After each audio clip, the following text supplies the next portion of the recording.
space for trees where people really are. So to establish these trees and get them to live, for long term, we've really got to do some prevention. We've got to be thoughtful and careful about how we, select the trees that we're going to try to install, where we're going to put them. God help us, getting them in the ground correctly, which is a much more difficult task than one would think. Young tree maintenance is critical for long-term success. And then, of course, how about we preserve mature trees? Let's get looking at some of this. So when we're selecting trees, first thing we're going to look at, the most basic thing with species, is the growing conditions. That's number one. And here's a slide that's from a grade school slide deck about trees. And they're going to hit, they're in their little picture, everything basically I'm going to tell you, which is, of course, the USDA hardiest zone map is where the temperatures are going to be the right temperature. And I said, it's been updated because things are changing. They do evolve. Climate change, or just for whatever reason, they are definitely evolving. And you have to keep up to date with that zone map, because if you do plant a tree that is not hardy to the zone you're in, you will not succeed. Moisture level is important. And that's, of course, with the climate in general for your area, and then the microclimate. We know in Michigan there are certainly wetter and drier areas depending on how close you are to a lake and what side of the lake you're on. Light exposure and intensity. Once again, if you've got a sun-loving tree and you put it in shade, you're not going to win that battle.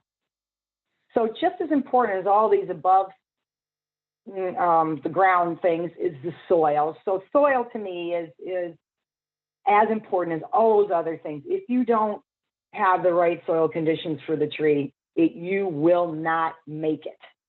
And I like to emphasize that because it's not intuitive to us. We are not, tied to the soil very much, especially modern people who aren't actually out there cultivating plants on a regular basis for food. So we can't see it. We're not in it. So it's hard for us to remember that, but it's just as critical. And of course, with trees, they're huge things. Trees, I actually think the redwoods are the largest living thing ever been on Earth, if you go with height. And, they have a lot of room they need below ground as well. So we consider all those things first.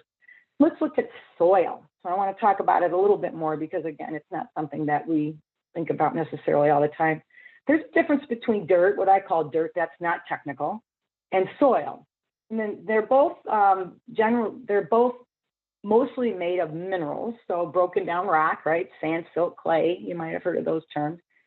But there's a huge difference. Soil is got all the organic material that is food for living things. So the difference between me for dirt, which things won't grow in well, and soil is that soil is living.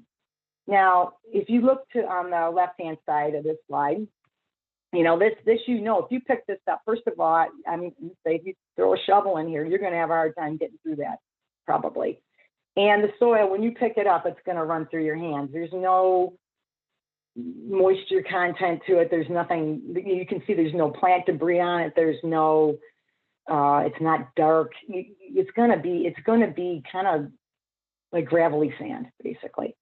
Here below, this is a picture of a miserable soil condition for a landscape. Now, that's not technically dirt. There's some things growing on it, but it's getting there. And the reason it got there, there was organic material there, but it looks like it's very highly compacted, and soil is made up of the minerals, right? And then spaces for air and water. If you smash out the spaces for air and water, things can't live there. There's got to be air and water for life in the soil that is appropriate for plant growth. So if you look to the, on the other side here, if you're this hand, you can almost smell and the feel of that soil. It's going to be moist, it's clumpy, it might have earthworms in it or other things, crawling in it, and it's going to have that, it's going to smell like life. I don't know how else to say it. this above, this picture is like the forest floor. So there's little things growing there that can come up through that leaf material. You see dead twigs here, chunks of bark, old leaves, newer leaves. And then mixed in there, you would also have, the remnants of animals and birds that flew over there and walked over there and left half their eaten food and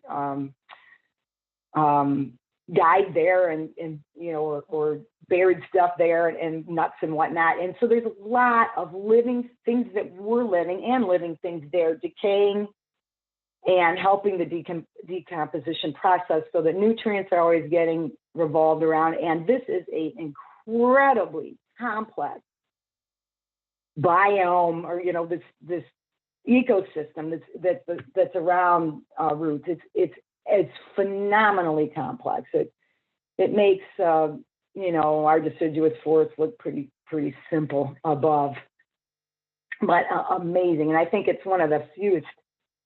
I don't know if we've explored even the tip of the iceberg on soil, but there we are.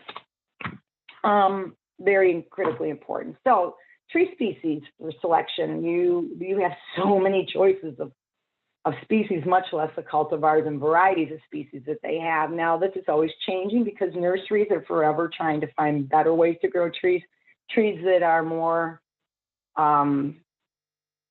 desirable for folks for whatever reason, whether it's the beauty of them, the shape of them, so they fit in tight spaces, their ability to survive certain conditions like drought, fire, any of that kind of stuff that can happen. So you need to get to know if you are going to be a purchaser of trees, and I was for sure when I was with the city of Ann Arbor, which I don't think I mentioned. So I was a city forester for Ann Arbor for 8 years, where I planted thousands of trees to replace the 10,000 ash trees that we lost in the time that I was there. And so I got to know some nurseries very well and had a lot of conversations with them to get to know what could be grown and what would work and what I could get. But provenance is important because that's where the trees were grown. So a lot of the nurseries you'll see, they have a great selection, and most of them are out of Oregon. That does not mean they won't do well in our much colder climate, but it is something that you want to consider. Yes, and here's a map. So I was interested in sweet gum because they are beautiful trees. And I was looking at every possible species that could live in our urban area there or on the street of Ann Arbor or park to diversify. And sweet gum was always one of my favorites. I was on the East Coast for a while, where the zone is one step warmer than here, so I missed them. And we did plant a few. We didn't plant a lot, but I did check provenance and all that, and they said, well, as you see here in the Mission Gardener magazine, they had a little discussion of all the things you got to think of. And one of them was that says the moraine is the most cold hardy cultivar known today. That's at the very bottom. That was important consideration. And I did plant the most hardy one, that was available, and they didn't make it. But that doesn't mean that you don't keep trying, because they're forever trying to expand the range of the trees. And then they have this, you'll see the cultivar round, loba is fruitless. They talk about the trees should be planted in the soil of 7 or above. pH of the soil in this area, Michigan in general, is around 8, 7.5 for sure. There are certainly places where it's not. How are you going to know? We're going to test. And I found that the, not surprisingly, the street tree soil is very dirt-like between the de-icing salt that hits it and the debris that's put in it from construction of roads and whatnot. And the base of the roads is often limestone, which makes it a lot more alkaline. Tough site sometimes. So these are all sorts of things that you would consider before picking a variety or a species.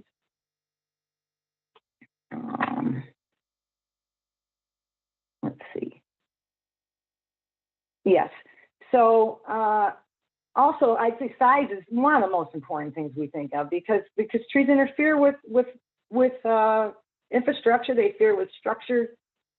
And this can be not only very expensive to deal with, it's a lose-lose because you're gonna have curbs to replace, sidewalks to replace. The tree's too close to the house. Now you got to prune the heck out of it. The tree is not happy, and you've caused infrastructure damage. So this is critically important that you plant a tree in a place where the site can accommodate it above ground and below ground. We do not want large trees too close to the house. Not only is it it's gonna maybe impact the roof and the side, you're gonna have to prune them hard at some point, but their root system is just gonna keep on going. And they've been known to push in foundations and cause other mayhem when they're too close to houses. So we really wanna be mindful of all of that. And we'll talk about that more. This is a chart out of Cornell, and I found this really helpful. They had a lot of species, and it's probably been updated. I still see a lot of heavy hitters there on that little list there. It's by pH first, which is really helpful. And of course, we're in the zone from upstate New York, so that's good. And then notice these other factors that they have here. Wet soils, dry soils, period of dry soil, and all this stuff, and those that are going to do better or not. But there's other things to consider. Now, if you were in Ann Arbor at the time I was in, I was focused on diversity. We lost 23% of our canopy when the ashes died. And I think it was 30-some other percent of the canopy was some species of maple. So I was like, oh, this is very seriously needs to change. So I was looking for everything I could possibly look at. But other folks were concerned about native species. We've got to get native species. It's better for the soils, it's better for the pollinators and the birds and all that. And yes, I absolutely agree. Native species are extremely important in urban areas. There's no question about it. My problem I had was trying to relate that street tree soils and sites are very divorced from a native conditions, and you're probably not going to get them to survive. However, there are a few that really do, like honey locust, red maple, silver maple, God help us, ash, of course, and we used them wherever the worst sites, the worst of the worst were. I try to use them judiciously because we don't want to get more than, I think the target at the time was 15% of any one genus in the city and 5% of the species. And we were already, woefully beyond that with crab apples and honey locusts and red maples.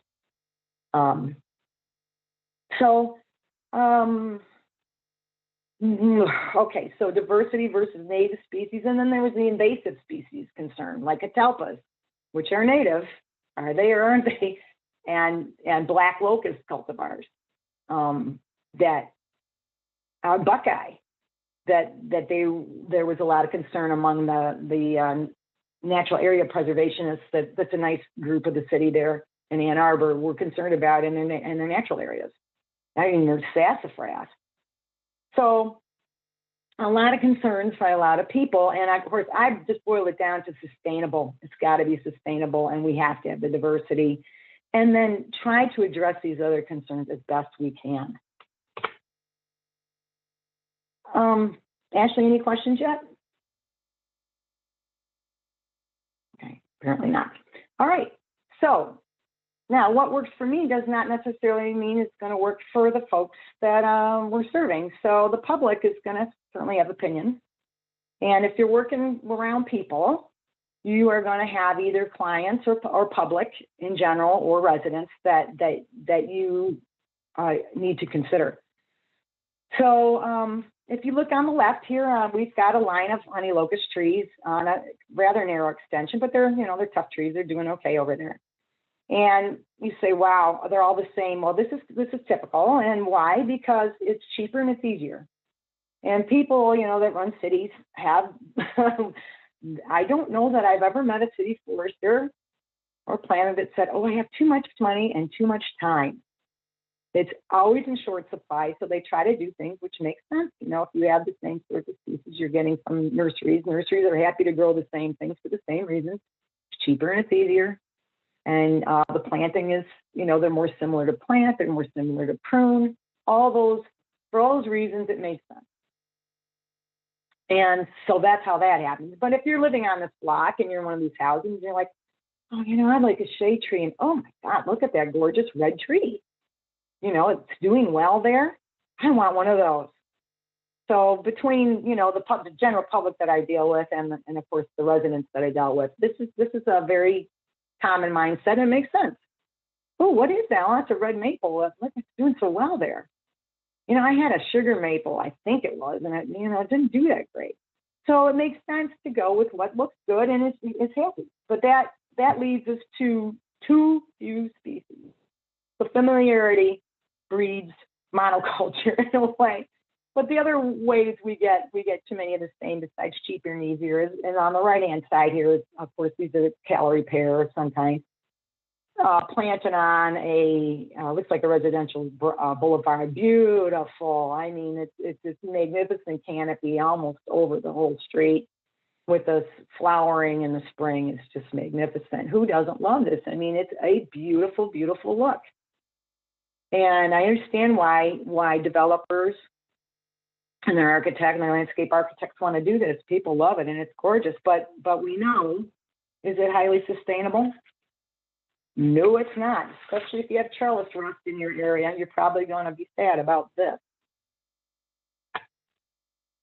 So we get these tree-lined boulevards, and I'm telling you, Ann Arbor residents had a really hard time not getting that. I mixed it up a lot, and I didn't have time, energy, or money to spend a great deal of time at that point at looking at how to mix them with a lot of public input in the short time that I was planting, 6 years, maybe 5 years, with you know, thousands of trees having been killed from amyl ash borer, which of course is on the right. So I mean, it's more than just the look that they're going to have an opinion about. Citizens and average folks have a lot of opinions about trees, and I think they're fabulous, and I'm more than willing to accept all their faults because I know them intimately well and I love them. But some folks don't.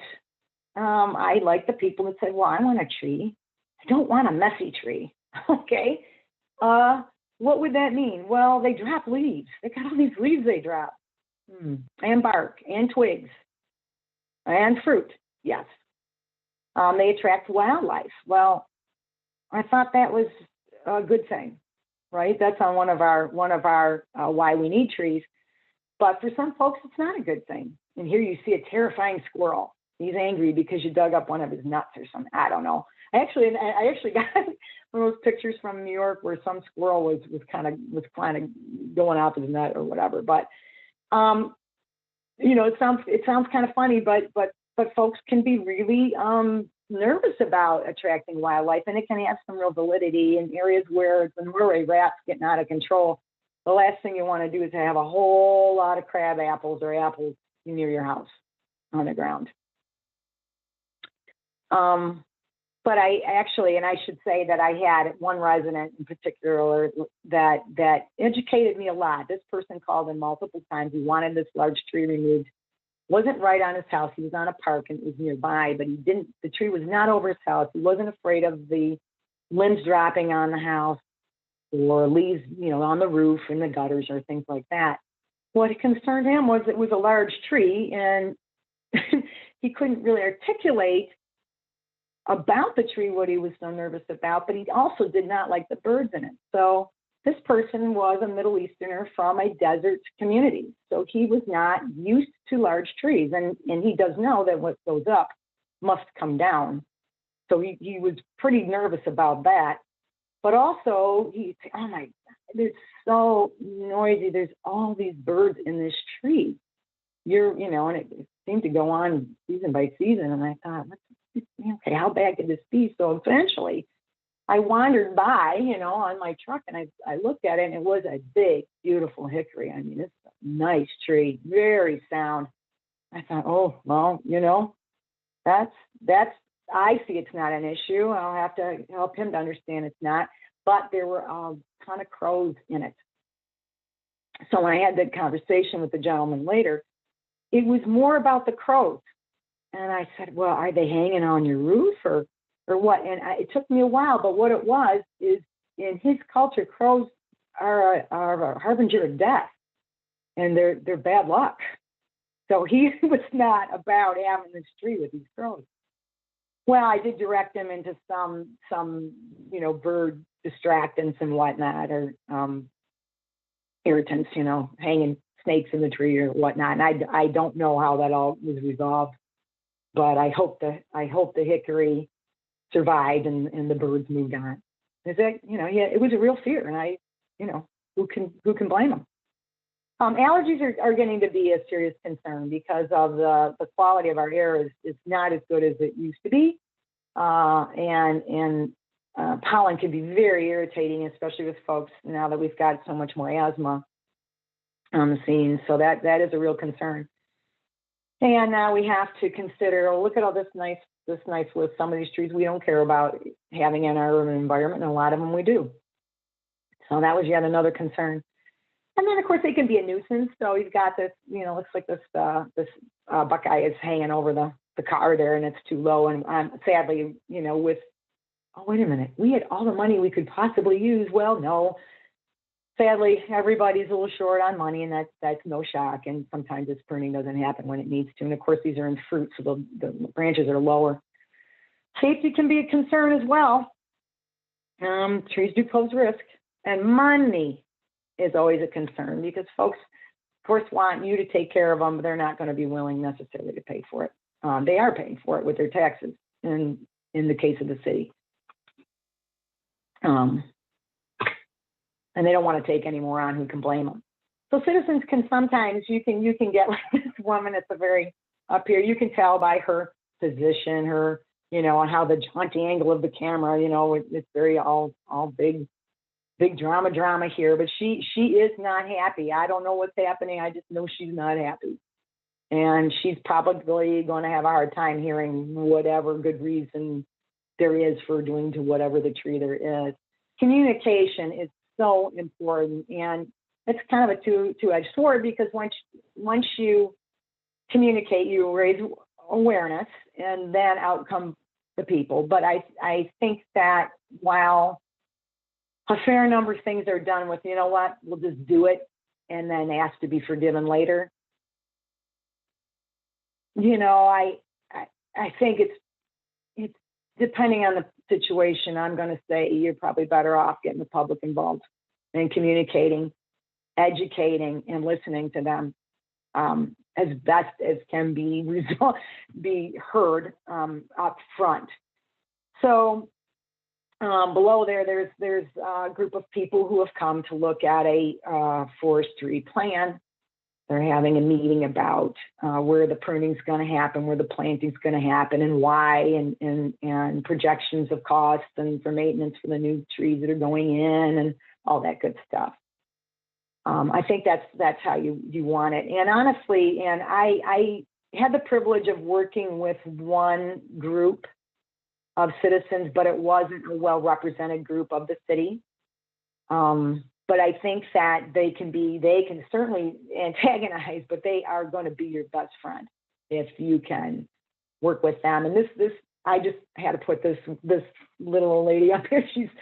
She's awesome. She's the past president of Concerned Citizens. Now this group, and I don't know even what country this was from, but they have their own weekly, I think it is, meeting on their public access network. So this is a really progressive group that's getting stuff done.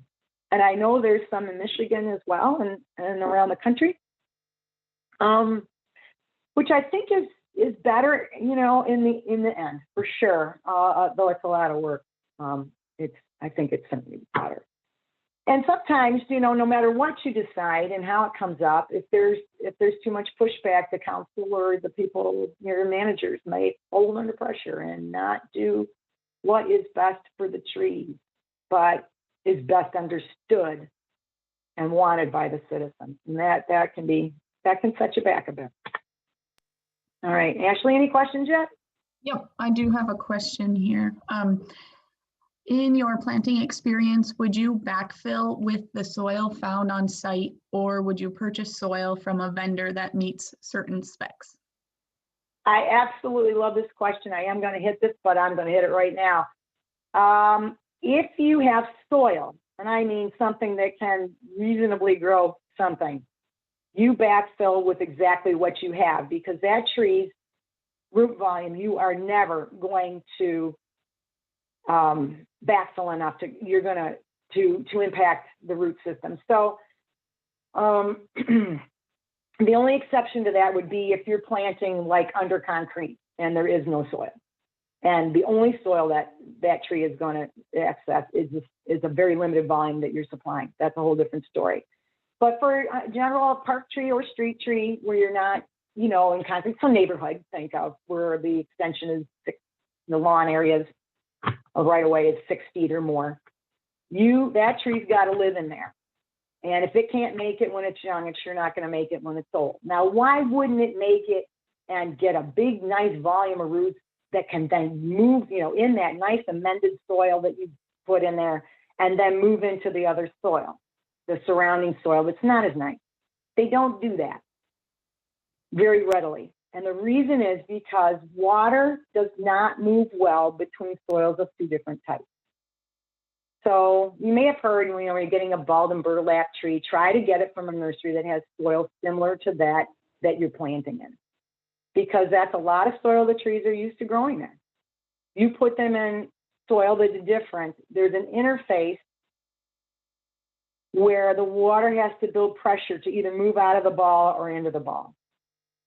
And that will create a sheen of water, which doesn't have to be, inches thick to deter the brand new, very fine roots that are trying to grow out of that ball. So wherever we have soil types that are different, we are going to have resistance to root penetration. It's just the way it is. It always is. That's how it is. So for all these trees, you're going to have some of it. We want to minimize it. No amendments. You cannot, no soil addition. Now you can try, the best thing you can do is maybe add a little organic matter. And the best way to do that is mulch. So we can talk about that more too, as you think of it. All right, so tree species. So you come up with this great plan and all the citizens excited and all that, and you think it's going to work. Can you buy them? Can you actually purchase them?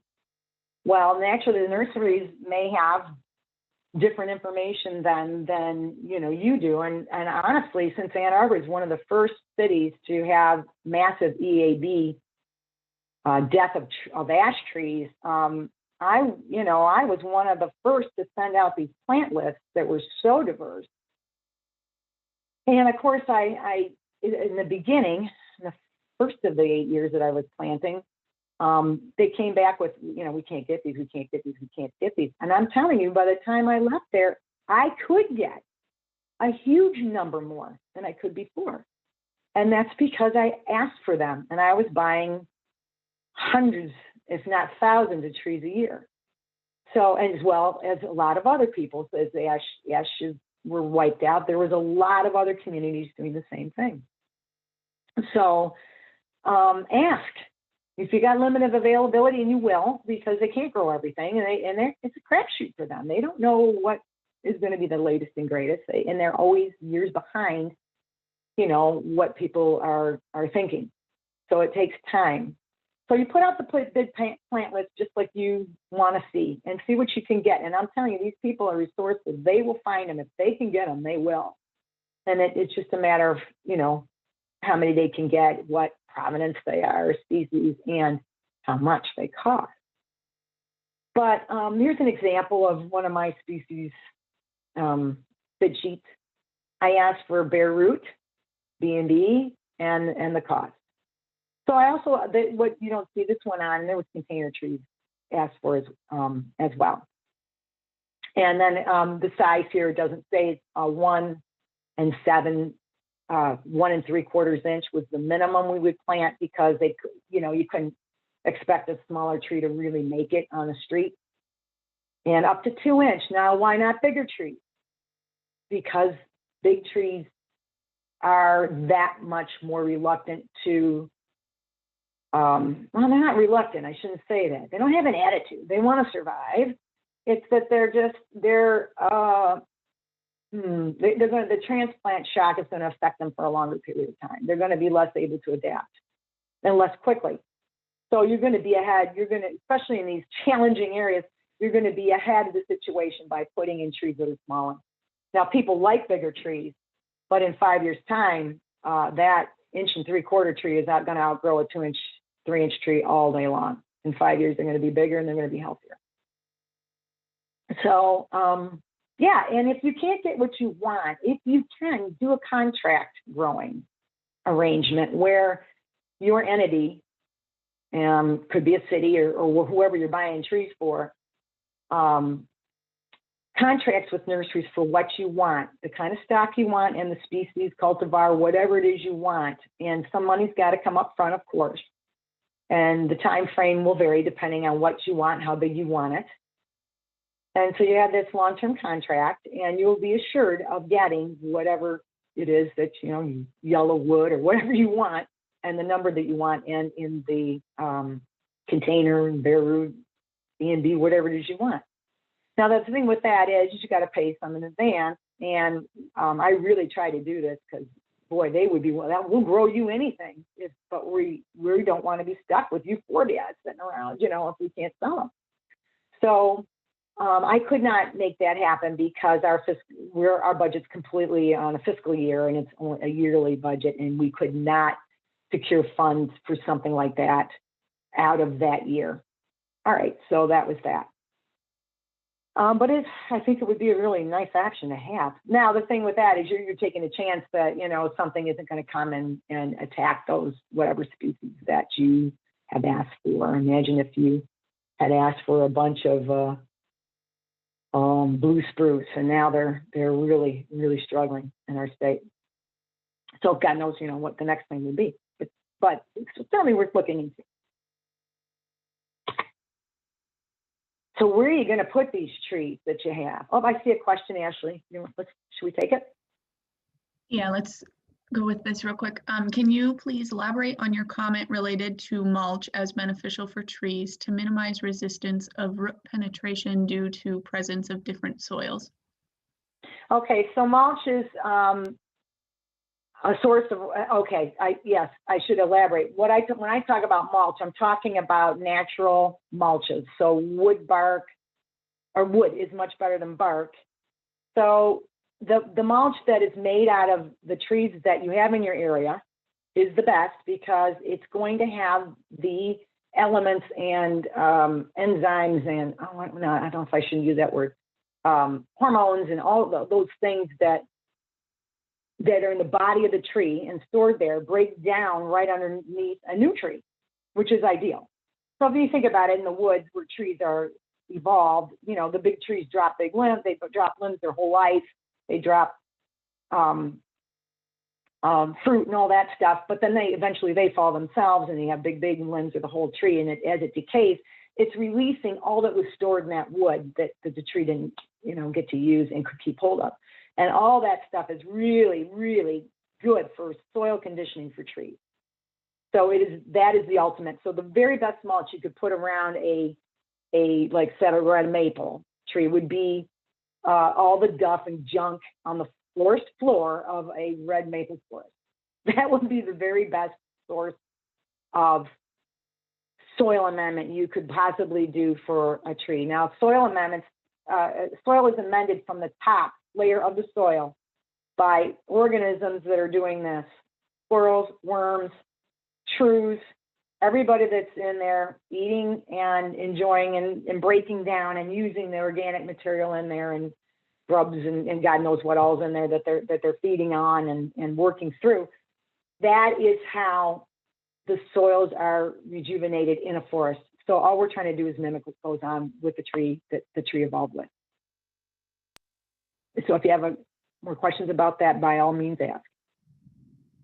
Thanks, Kay. You bet. So planting. So really what you would probably want to do is, if you have the ability to, wow, wouldn't it be great to have an urban tree canopy analysis that tells you what areas of your planting area that has the least amount of canopy. And here's one that's by, I don't even know what city it is, but Kirkland, wherever that is. And it's color coded by what percentage of canopy is in the area. And you used to be shoot for 30%. Now they're talking 20, 25%. I'm not sure, but you can see Finn Hill is very well canopied. It's between 46 and 100% tree canopy coverage.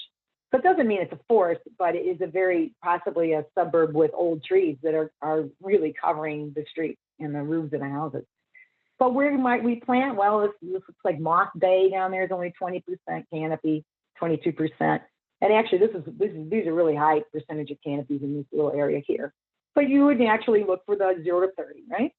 And some of those places you're going to know already. Well, that's where the light industry or the industrial buildings are that have the huge parking lots.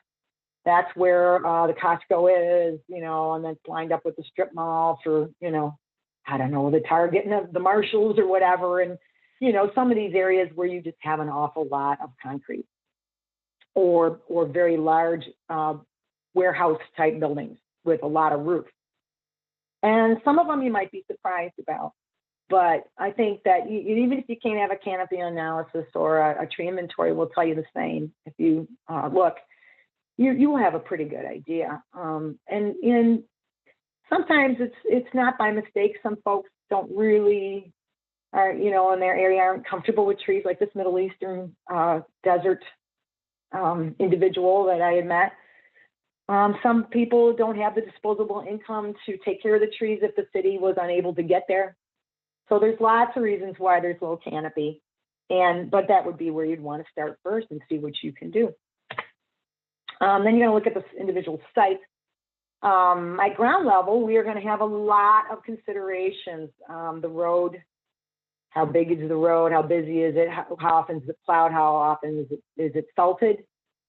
The sidewalk, are there walks at all? How close is it? Now you can see on this is downtown Ann Arbor Street that's got a very small, we call them extensions. So that's the little area between the lawn area between the road and the walk. And a lot of that road area, there's got pavers on it because they want to put a bench out there. I don't blame them.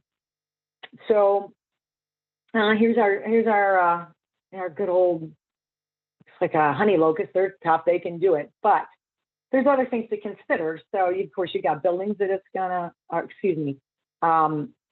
the street there, you might have a sewer inlet, a water box, which is the area where you turn off the water of the house. That's very important to access when you need the water turned off to your house, they need it. And sometimes if the trees aren't actually growing over the water box, they're going to get destroyed when they're accessing the water box. Hydrants are really important. All these things would be infrastructure that a tree could damage. But look at here. I mean, they planted over. This is a really area of a high impermeable surface area, right? So it's all roof, walk, and road. Very little open ground here. And I can tell you the backyards are tiny. They're backed up right up to another house. But you can see the canopy is quite impressive with even these medium-sized trees. They're covering a lot of the road. So just these difficult places are really good places for trees. Here's a common scene in any little town. You see a lot of concrete, a lot of building, and because it's a town that cares, that you got some trees here as well. Not all towns can afford this. Why?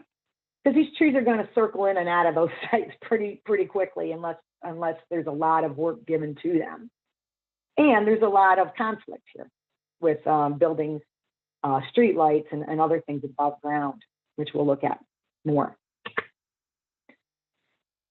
Here at ground level, we've got sidewalks. Sidewalks are a huge issue for trees in small lawn areas and even some of the bigger ones. Now, this is not a good situation. we know we need sidewalks, and the American Disabilities Association will make sure that we have sidewalks that people can actually walk on, or get a conveyance, some sort of conveyance down without obstruction. So tree roots are a huge problem under walks. Now, I've not seen it, and I know trees can grow under roads, but I've never seen it in Ann Arbor with a asphalt road like this. There's too much compaction and too much gravel underneath there. So they've got one way to grow. They're either going to grow in this, and they do, in the little lawn extension area, right? Well, this one looks like it didn't have any at all. Or they're going for the front lawn, and because that's where they can be.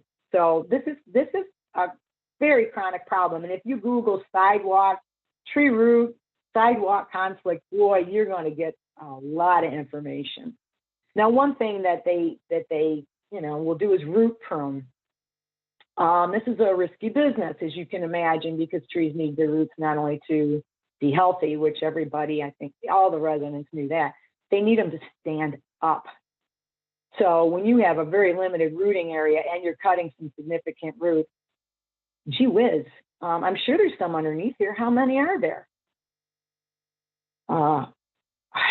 Do we know? No, we don't, unless we can excavate. So this is a tricky business. This is not the city of Ann Arbor. That tree we'd have to put the walk completely around it to make that work. And that's difficult because this property may not be the right of way. And then you have to get permission from the homeowner, and that was not going to happen where we were. But big issue and concern. Well, this is often what happens. You'll see on the top, I saw this a lot. Now they cut off what would appear every single bunch of roots on this side of the tree. Oh, the tree is going to be fine. It's going to survive. On these sidewalk people would tell me all kinds of, all their wisdom about how that tree is going to be fine and stand forever. And I'm like, well, maybe, but any tree risk assessment protocol I have is like that tree's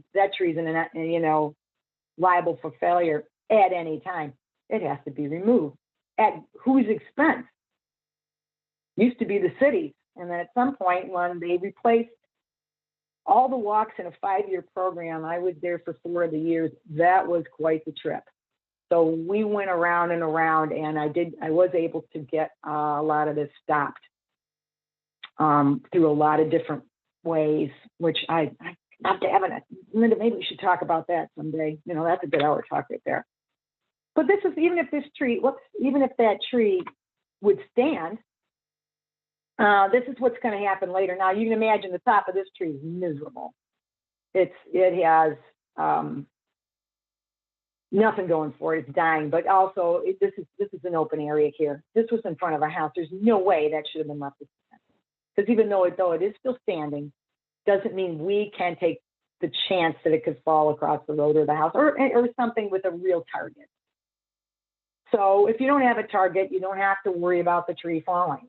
No harm, no foul. But oftentimes in cities with trees that size, there's going to be wires involved, and streets and driveways and houses and walkways and all kinds of stuff. So this is one that destroyed a curb, and they're going to replace it. How are they going to replace that curb? Now, an engineer, you see, here's where the curb was, and here's the tree. Engineers, understandably, like straight lines in their city. They like their infrastructure in straight lines for good reason.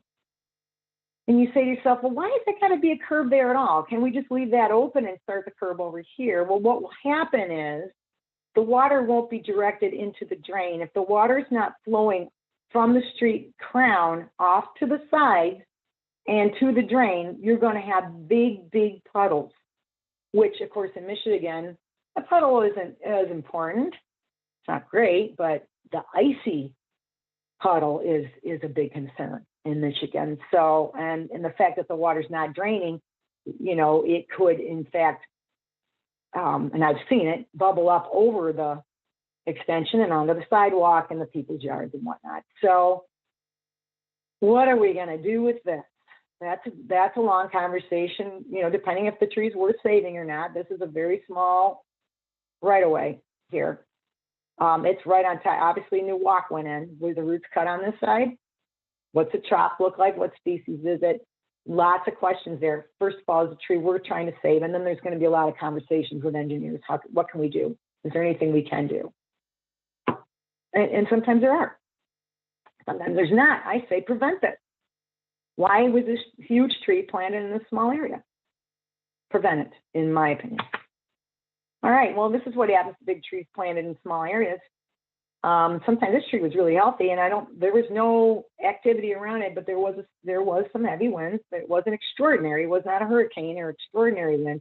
This puppy came down because it had a very small rooting area. And I've seen this in Ann Arbor too. I mean, the roots are absolutely following along the extension as far as they can go, and then the whole thing tips out in not that big a wind because it just can't support itself with the amount of space that it has. Right away width, really important. Also, we have to worry about utilities below ground now. So at ground level, there's enough going on, but there's a lot going on below ground in our right of ways, or even in the parks, and certainly around houses. So irrigation lines, not critical, but expensive if you hit them. Buried utility lines, critical. Gas, critical. You don't hit them. Water, electric could be microfiber, which I have there separately because if you disrupt microfiber is pretty intense, and so over in Ann Arbor, there's a lot of public buildings and of course university buildings that have a lot of microfiber running. Hard to detect. A Mystic at that time wouldn't guarantee they could detect them. And when we hit one, it was $1,000 an inch to repair for us, and that is even as the entity that we are. So I don't know what a contractor would pay, but it would be significant. And of course, I think we put the FBI building out once. That wasn't good. So lots of things going on under the ground we have to be careful about. Here it shows, this is actually a house, and it had, I don't understand these are telephone wires. I don't know why they're up there like that. And they're like, well, the root, they got pushed up and out by the roots. Okay. And whoops. And then here, this is gas, and I'm going to spend all my time on gas because it is the trickiest one by far to deal with, because it's one of the most dangerous, or it's certainly dangerous and tricky to work around. And this is typical. This is a distribution line that's not that far into the walk. Could tree roots impact it? They could. But thankfully, it usually looks like about 2 feet, 3 feet. They tell me 4 feet. I know they're not always 4 feet. I know they're not. But 4 feet would be ideal, and they really wouldn't be in the tree's root area. But these could be. They're very substantial, as you can imagine. But what you have to worry about is this one is the little service drop that goes to the house. Whoops, sorry. And those are going to start deep, and they're going to wind up at the gas meter. So typically they are going to be a nice 45-degree angle from the service line the service line will come off the distribution to the box. It's the closest route. That's the smartest way to go if you can. They don't always happen that way. When we were planting trees, we really, by their request, did not want to plant where these house drops were going, because this is where it's a junction, so it's definitely weaker and more susceptible to issues. Now, finding those is tricky because Mystic is hard enough. Let's talk about Mystic a little bit. So Mystic it's nice in that, first of all, you have to call Mystic when you're digging in anywhere where utilities could be, which is certainly almost everywhere in the state. So, well, actually in your yard, anywhere where you're digging. So now they have a nice automated one where you can go ahead and do your request online. You can follow it hour to hour if you want to see who's been there. And you can even try to see what other projects that's nearby. I love this, to try to tag along with other tickets that are out there. So that could be super helpful, because doing these, when you're tree planting, you're going to be doing, well, in my case, it's hundreds of season, if not thousands. And that's a lot on a utility. So what we had to do is, and even today, I know I do a lot of stump grinding at Owen Tree Service, and I know they have a hard time sometimes getting the gas marks. Everybody else seems to be able to get the gas marks, but they have a hard time with the gas. Did I say everybody else gets marked but the gas? And I don't know why that all is, but work with your people. So if you can mark the location, this is where we want to put the tree. They may be able to start there and really help you out. Or if you say, I've got, I'm going this entire city block, I want to plant trees. If you can speak to the individual that's going to be out there marking, which means you get out there and watch for them when they say they're going to be out there. That doesn't often happen, but oftentimes we are out, talking with residents and marking tree sites or whatever anyway.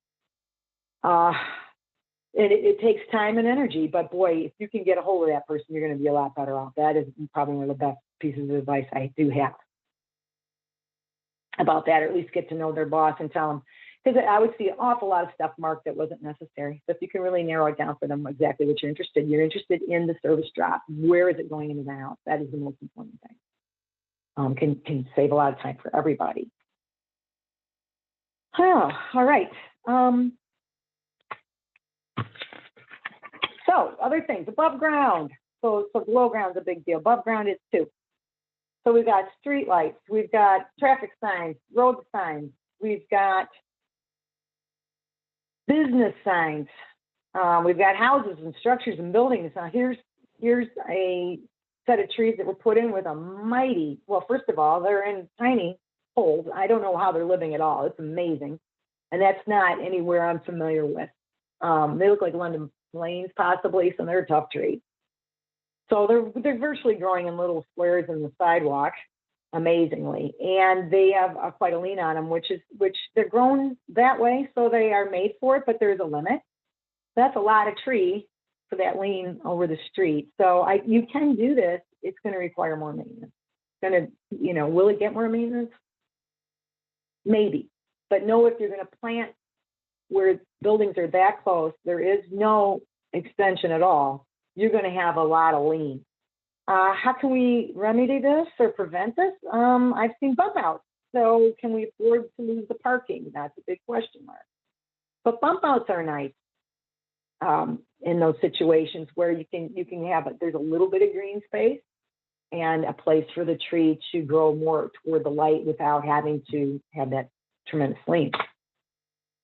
Wires. Now, people complain about the trimming of the utilities, and I will be the first to tell them, why is there a large tree that they have to trim under the wires? This must be prevented. It's very critical for, first of all, it's a matter of Homeland Security. The utilities are required to keep a certain distance of tree limbs from wires for very good reason, because dropping tree limbs take out a lot of wires, costs us all a lot of money, and at times can be very, who wants to do without electricity? And there are places and people that depend on electricity literally for their well-being or life. So understandably, they have to be away from the wires, and this is always a challenge. So unlike some of my predecessors, who I really respect, no planting of big trees under wires. I absolutely would not do it. And I had a nice partnership with DTE, which was in my area. They would take down trees that really were not worth pruning at no cost to us, and I would replace them with trees that would not interfere with the wires in a significant way. That's a win-win. And then, of course, you have store owners who, I love, you got to love it. This is up north. So I think this is Traverse City. And we have, I don't know, looks like walnuts, but that would be tough. But I think there's a honey locust in front of there. And imagine what Simon's is thinking, Simon's General Store. Well, we can't see this is, they're not even full leaf. They can't even see the sign. Now what do we do? Well, yeah, once again, we should be responsive and help with educating. Okay, we're going to We're going to get them pruned up over so that you can, that they can see it and tend to these sorts of conflicts. Now, right away width. This was a big battle in the city with me and some of my peers. When you have an 8-foot, this looks like a 12-foot right away here. Wow, what a dream here on the top. Look at these big, big trees. You could plant dang near anything in there and you're going to have little conflict with anything. That's a dream come true. How many neighborhoods do we have in urban areas that are going to be like that? Not too many. I think we all realize that. This is on the other extreme. Here's a planting. Now this isn't for people to walk on. It looks like it could be a busy road near a freeway, maybe the entrance or exit or something. But notice they have wires and cables and electrical wires all over the top. And they have no sidewalk here. So this has allowed them to, and what you can't tell is like, oh my God, what kind of tree is that? Well, these are very small growing. These trees are never going to get large. This is a large shrub and this is a medium-sized tree, I understand. And what's here is aggregate so that it is it allows for water to enter, and there's soil underneath here. So the water can enter this area. These trees will never interfere with those lines. And they may even have a root barrier, but they really don't need it between. These trees won't get big enough to interfere with that road, certainly not, and not the curb either. So win-win. I love it when things go right. So the rule of thumb with right away for me in the city was, 8 foot for any species and 4 foot minimum for a tree that's going to be small when it's mature. That was a pretty bitter pill for a lot of people to swallow. They wanted big shade trees in these 4 foot extensions. But how did I arrive at this? I talked to all the engineers. We had a long meeting. I talked to sidewalk people, sewer people, curb people, road people, and this is what we came up for our city. Now, was not always followed, but I'm like, I hated to plant a tree for short term because it's our mature trees that really do the work. All right, let's look at parks. So I think I'm getting a little low on time. I'm going to hustle through here. The park up here is on the upper picture is kind of what I think of as a little neighborhood park. Notice the dead tree, the tree that was removed. Trees are sort of spaced out on lawn. The lawn is very compacted. Why? Because we got lots of little feet running all over the place. Little feet and mowers are extremely compacting. This is kind of new age. Love this below. Wow, is this done right? We have trees in association with the play equipment, not right near the play equipment, but they are providing shade. It looks like they're on top of the equipment, and it may be in the back, but I would recommend they were off, but they're providing shade. Also, this looks like playground mulch. This looks like natural mulch, not rubber. Rubber's good because it prevents compaction, huge, and it does allow water in. Of course, I would prefer wood chips with the playground quality chips because they can be from native sources and, the stuff that's growing there. And they do decay, which really, really helps the organic matter in the soil. They do prevent, accidents with kids and compaction. So that's really what I would like most. But mulch is more expensive to maintain than grass and mowing. This is why you see it all the time. Other considerations you're going to need to keep in mind when you're planting around parks. I would say people forget about, they put in the gardens, and I love that, but they got to be off away from where the kids are because they're going to have a lot of bees, which is what you want, right? But you don't want them to where they're going to impact the kids. Climbability. What do I mean by that? Great that they're climbing on the equipment that's got the protective mulch or sand or whatever it's got. Not so good they're climbing in the trees. Now, I'm all about climbing in trees. I think that's a wonderful activity. We absolutely can't have it for safety reasons on our public property. So we would have to worry about that. This is a park that's probably your middle-aged park and nice, but the average layout. So you got a big sandy area, and then you've got these trees, spread out on the lawn. I'm hoping you can see the big missing chunk of bark here and the really chewed up base from the mowers. This is a tight area to mow. They're going to hug the tree. for sure, and they're going to hit it. And I've seen a lot of, municipal trees killed with our own mowers. What you want to do or consider when you're designing parks, and there's a lot of great information out there that, and I'm certainly not that familiar with it. I just noticed it when I was preparing this talk about planting in islands, and I've been recommending that in landscapes forever and days. So you take a large tree like this that you want to save, don't put grass around it. Trees hate lawn. They do not like it. Now you think that they're all happy there. Trees don't like lawn, and the reason is because they change the microbe activity and the bio, the web of life under the soil to what they prefer, which is not what trees prefer. So the trees are going to lose a lot of the life that helps them to have enough nutrients and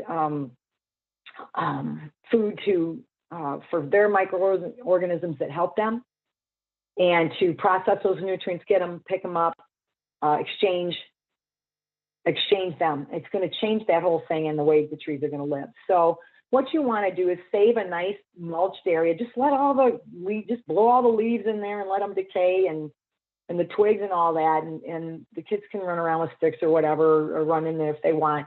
But you're going to have a big tree surrounded by a lot of smaller stuff, or several big trees together, rather than these individuals planted on lawn. That will work better. Finally, safety is a concern. This is an overgrown path below. Lots of places for somebody to hide nearby where people are walking. That's not desirable. Of course, this is Central Park in New York City, where I adored Central Park. I'm out of there as soon as it's dusk. So that is a real concern for parks, and there are, depending on where you are and what you're doing, there's a tight balance between people wanting to be secluded and be in nature, and part of that is not seeing the buildings and not hearing other people in the road and all that, and also now you're secluded, and how's that going to look for safety? That's tough. All right, and then we have our very urban trees. Now these trees have almost no chance unless you have extraordinary means for planting, or you just keep them as temporary. I call those furniture trees.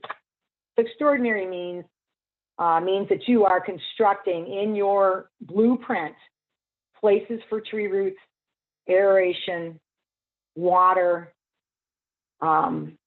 within and this is root barriers within the planting, within the street or the sidewalk.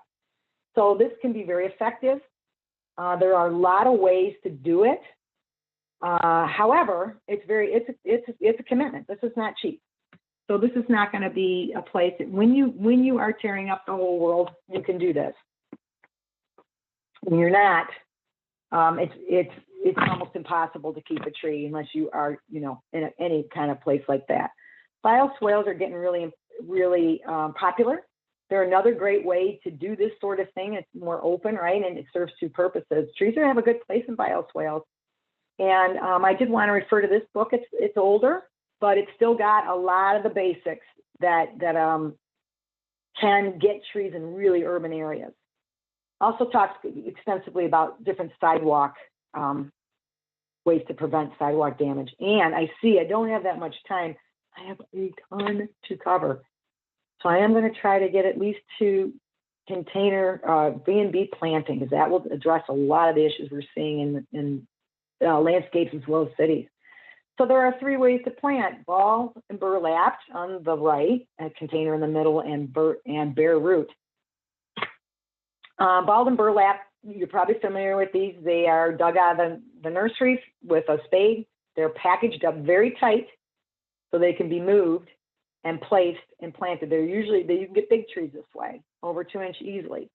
They hold over well in the nursery, but they're very heavy to handle, and it's going to take them longer to establish. Why is it going to take longer for them to establish? Because you've got all the roots that are left, which is, 90% of them are cut and left in the nursery, but these roots are going to regenerate in this soil. They are going to come out they're going to counter the site soil and go, ooh, that's going to be a different environment for them. There could very well be a layer of water between. a very thin layer of water between. It's going to take a bit to do that, but that's a disadvantage. Containers also they're in soil lift media usually, but it's a lot easier to tweeze the roots out with these and get them out so that the roots are contacting the soil. So there's possibility of circling roots in this, or there will be, and how you handle them is critical, but not difficult. Finally, bare root, you see what you get.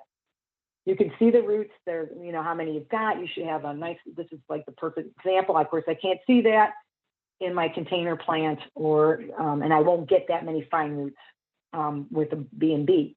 But these are exposed, so they're tricky to handle. So you can only plant them when the tree's dormant. But you have no soil interface conflict. And in fact, I went with bare root stock almost exclusively for street tree planting because it survived better, less expensive, and I could get 8-foot trees, 1 3/4 inch, less of an initial investment, and they did much better because there they are. Here's the soil. Get the roots in the soil. This is what they're going to live in. Here you go. No amendment. I am going to have to skip to B&B stock because this is really important. So what you want is those really tight balls when you're picking your stock.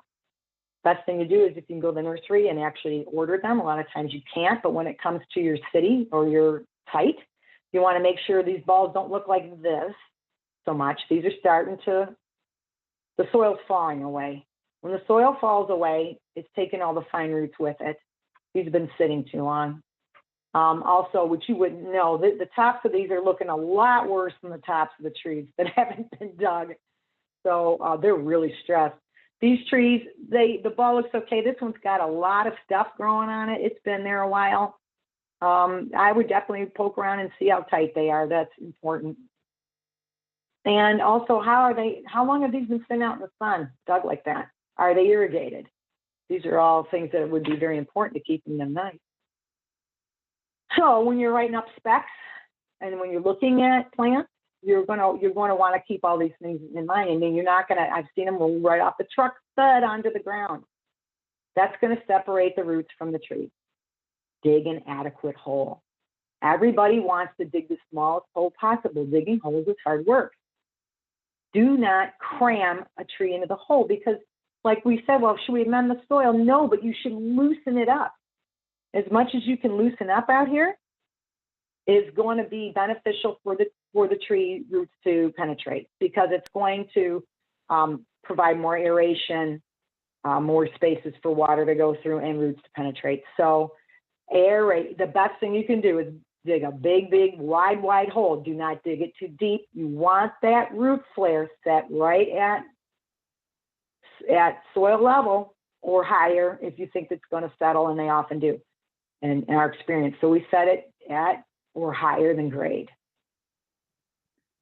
Okay. All right. Can you? I see there's a question, Ashley.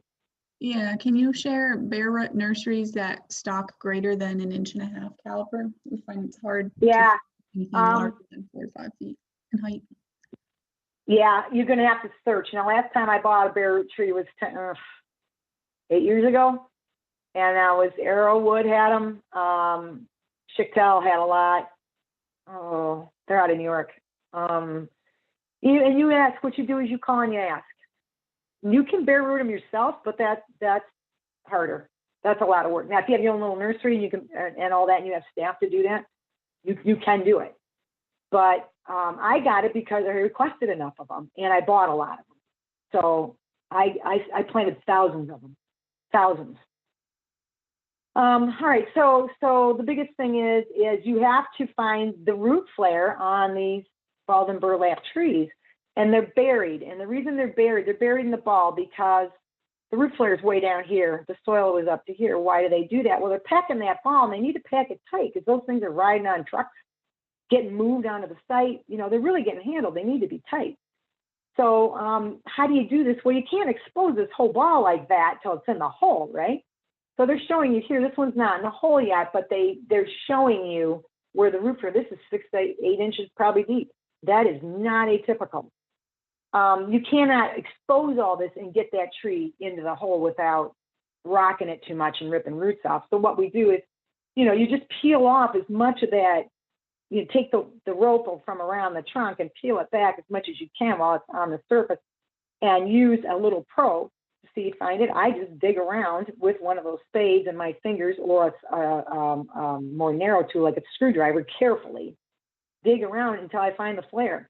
And oftentimes you're going to find roots that are growing. Oh, you can't see that.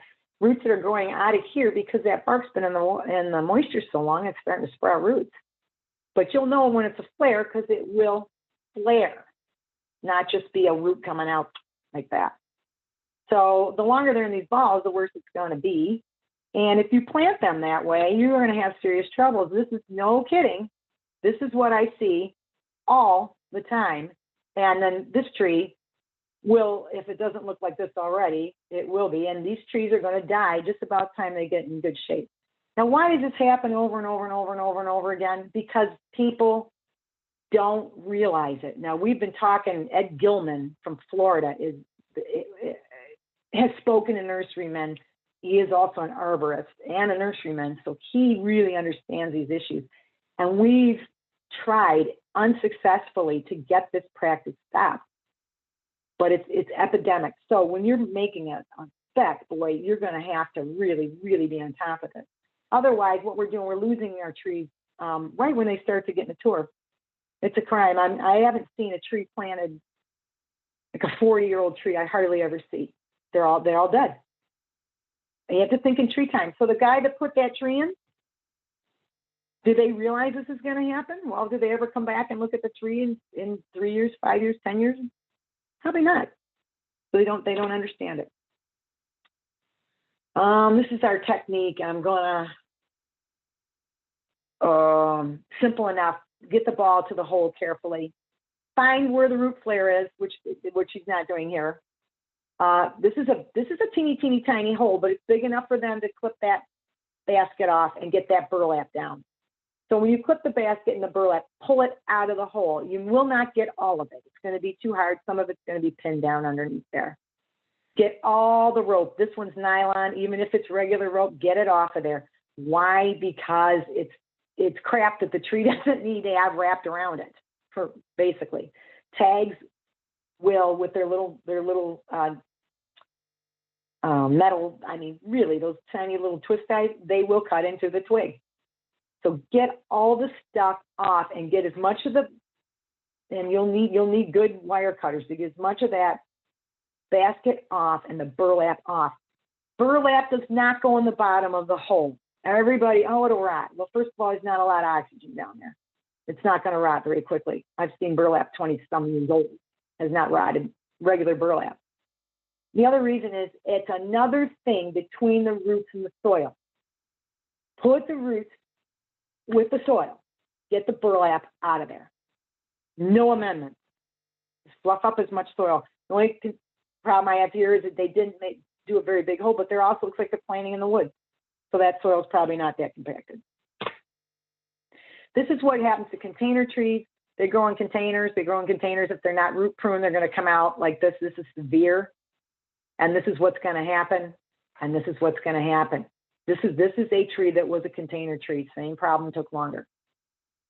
Got to avoid that. Easy to do. This tree's too old. It's been in that pot too long. Look how big these roots are, and they're coming out at the top. This tree's garbage. This tree's normal. Not big woody roots, but lots of fibrous roots. These you can deal with, and the way you do that is you shave it.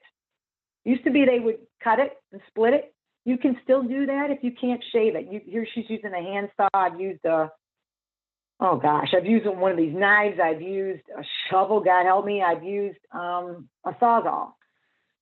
Otherwise, if you can't do that, get out your knife and cut this layer of roots off. So all you're looking at is roots that are coming directly out of the ball, the root tips. Those will regenerate new roots very rapidly, and they'll be going straight out rather than circling. Critical. The other thing is you're going to have to find the root flare before you set that little container plant, because there's going to be soil built up here almost always. So find the root flare, set the flare at the grade or a little higher. You may need to stake a container tree. You may not. Depends on the wind and how big the tree is and all that stuff. Notice the mulch. 2 to 4 layers. They say now they're saying 3 mostly. Going to go out to keep that nice and all those roots that are growing there, keep them protected, and also not on the trunk, never on the trunk. Bare roots, simple. Build a mountain of soil, spread the roots on it, make sure it's settled, tamp that down pretty good. This is the one time you actually want to compact soil so that that doesn't sink. And then just backfill with nice, loose, regular old soil that's there. Now, this is a small bare root. That's a fruit tree, but look at what you can get. I got these on the regular. Amazing. And some of these you might have to prune because, you know, how big a hole can we dig? But they'll generate nice new roots very rapidly. All right, this is the spec for I used for City of Ann Arbor. I never got it. I got to tell you, it was something that was beyond the nurseryman. They could not figure it out. You have to be there on site. So, and of course, that poses lots of problems. You're going to inspect a lot. Now, this guy's out a little late. That tree's already in the ground. You got to be there while they're doing their work, honestly. So if you want to make sure you're getting what you paid for, you've got to be on the job. And I used to love it because my uppers would say, "Oh, we'll just contract that out, and we'll see what we get." So they're going to need to be watered. This can happen a lot of ways. We can have it with city crews. We can have it with, which is this wonderful staff here. They can be, you know, summer help. This can be done by neighbors, which is nice, or the people whose tree, you know, whose property the tree went in front of. And this is a volunteer. He's excited. They just planted these new trees, but they got to be watered and they got to be mulched. So proper mulching. Why are volcano mulches still around? This is another one of those things. People must want to pile mulch up around trees. You see it on light poles as well. I mean, you see it everywhere. And this is what happens. Oh, you know, the sun scalded it. That's what happens when mice chew it. No. The bark was rotted. That's why you're seeing the interior of the tree that's now dead in that area. That bark was rotted off. This is extremely damaging to trees. And even large trees will have that happen, like this one. I see this all the time. Mulch all piled up around there, rotted that bark off. It will result. Look at this. Here's our perfect volcano mulch and our very unhappy maple. So once again, people who are doing the mulching don't associate it with this sort of injury. They don't understand it or figure out how that's working. I don't know why we can't communicate it well enough. I'm not sure. I would love some suggestions. Boy, there's a lot of information out there. It's just not reaching home. Young tree training. Oh my God, Ashley, this needs to be a 3-hour talk. Is that possible at this time? It really does. We'll have to bring you back. I know. Yeah, the young tree training is like yet another one of my huge things. We're planting all these trees and we're not pruning them, and they will not survive to an old age because of it. So I am sorry, everybody. I practiced it in under 90 yesterday, but apparently I got a little too talky. But I appreciate your attendance, and I'm happy. I will stay on as long as you can always. Let me get you to my.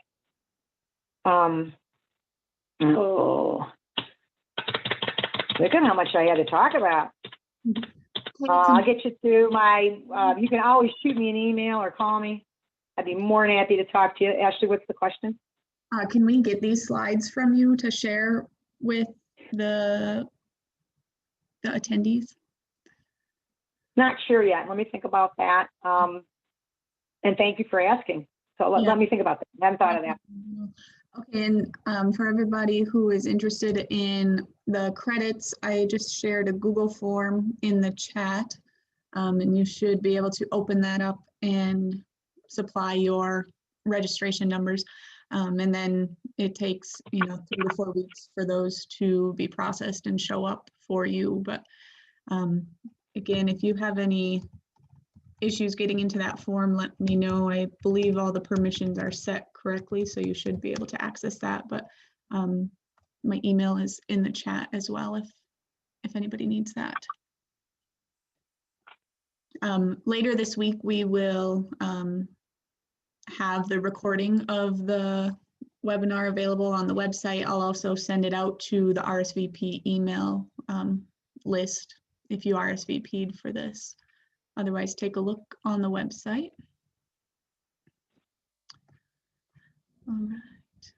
Okay, so I would be, you know, if they're interested in the slides or whatever, why don't you contact me, because we didn't get through all of it, and maybe I can get you some stuff that would be helpful for whatever it is you're trying to do or you need to do. And gosh, join me for part 2, I guess, at some point.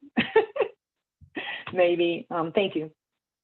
Okay, and yep, the link for the Google form just went to all attendees. Sorry about that. I was sending it only to Kay. Oh, well, I'll share that for sure. I'd like that shared. So we'll stay on for just a little bit longer so everybody can get into the form.